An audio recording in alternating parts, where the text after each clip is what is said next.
everybody's talking about AI, and it might not be the AI that everybody's thinking about, but what about analog intelligence, Sandro? What about that one-on-one or that group dynamic of the human intelligence factor? You talk about consistency, you talk about process, you look back on results and what's been produced, and we can draw from data, and we can be informed by that data to kind of give us a roadmap of where we want to navigate and what we might want to achieve at the next step, whether it's near, midterm, long term. But that analog, that content, that contact, share in the context of a heavy tilt towards AI right now. And then in your professional services business, as well as your financial services business, as well as being on stage, whether it's the $1 Million Round Table, the top of the table in Luxembourg with me in front of meeting professionals in Europe, and how that analog, how that human contact is so much more important now.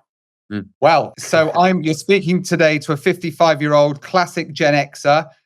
So you're asking the wrong guy when it comes to talking about anything that relates to information technology, AI. But here's my take. I don't know, 10 years ago, Seth, there was, I call it an apocalypse du jour, the latest catastrophe of the day that is going to kind of end the world as we know it. It's going to put us all out of business. We're all going to go off in a different direction. And very, very rarely do those prophecies ever ring true.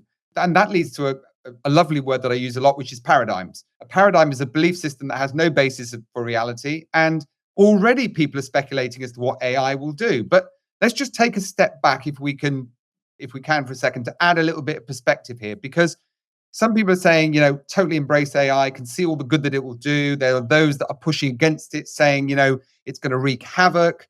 But, it wasn't so long ago that we started using mobile telephones. And before that, I was using a paper map to find my way to clients' houses in the evening. Latterly, we've used Google Maps to find our way around. These are all iterations of progress, of a transition from one place to another in life.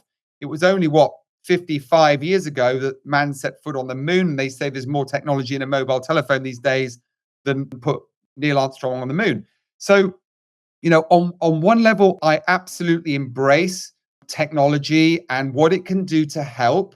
But fundamentally, and I know lots of people will disagree with this, and that's absolutely fine if they do, but I am and always have been a people person.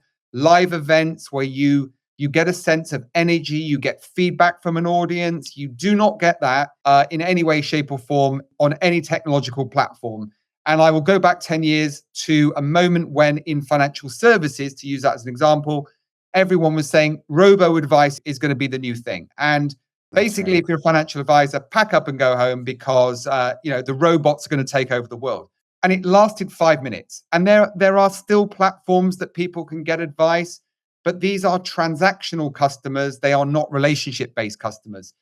And as far as I'm concerned, and this is this is my own look into the future, and I'll make this bold statement: nothing will ever replace human interaction, ever.